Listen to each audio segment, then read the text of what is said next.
Hi everyone, welcome to Learn Compounding, where our mission is to learn from others in order to achieve financial independence.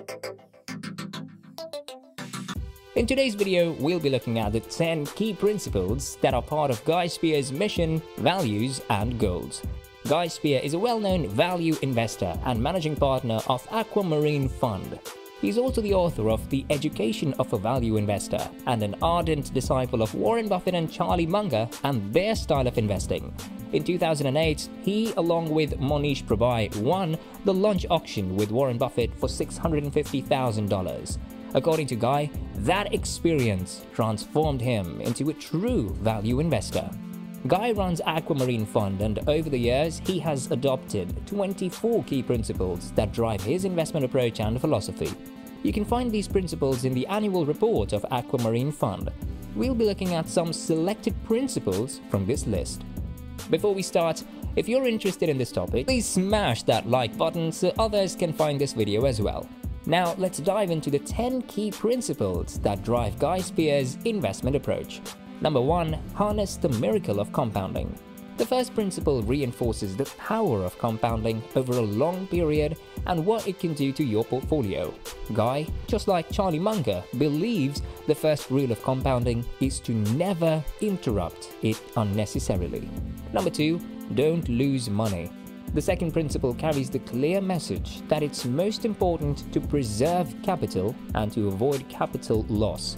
As Buffett says, the first rule of investing is to never lose money, and the second rule is to never forget the first rule. This principle ensures that an investor remains on the risk-averse side. It's okay to lose out on enormous gains if the risks taken can wipe out the capital.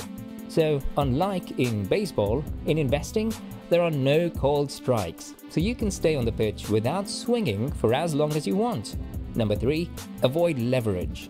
According to Buffett, most smart people that go broke are almost always due to leverage, taking risks by borrowing money. It's almost impossible to go broke without borrowed money. It's a key reminder that in a bid to make fast money by taking leverage, smart investors take the risk of losing their capital. Number 4. Buy better businesses at bargain prices.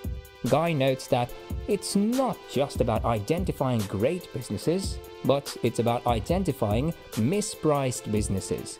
So it's not about finding the fastest horse, because the odds or the returns provided with the fastest horse will already be baked in because of the well-known fact that it is the fastest horse. You want to find the horse whose chances of winning are greater than what its odds suggest.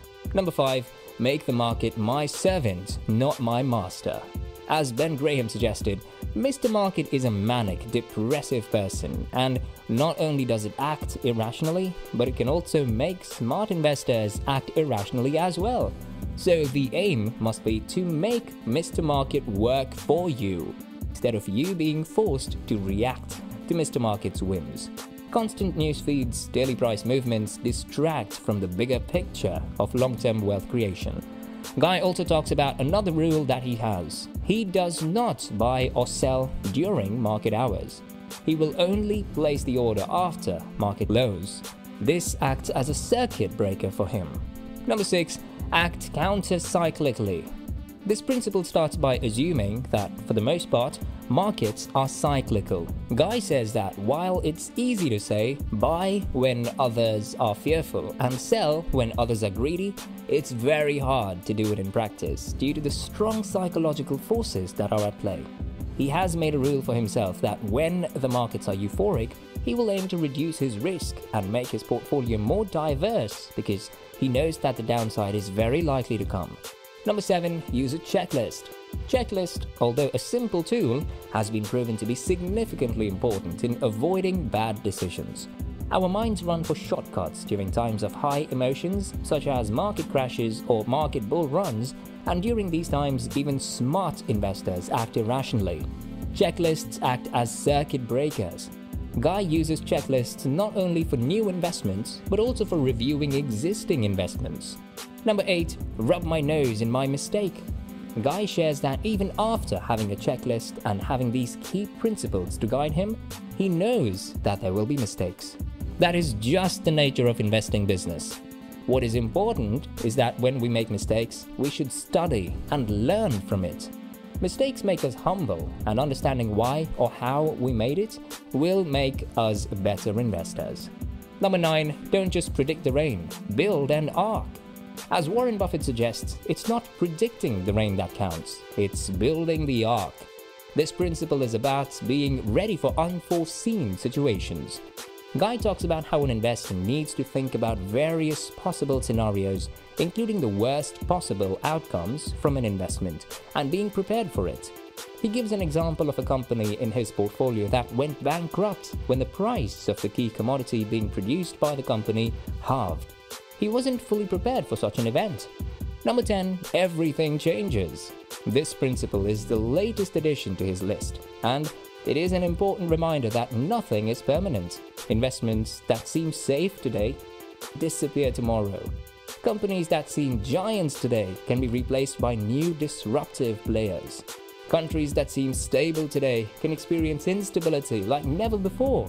In this world where everything changes, it's important to safeguard your capital and your options and build resilience in your financial and personal lives. For now, that's it from us. Hope you enjoyed and learned from these principles, and let us know your thoughts in the comments below. Thanks for watching, smash that like button and subscribe for more.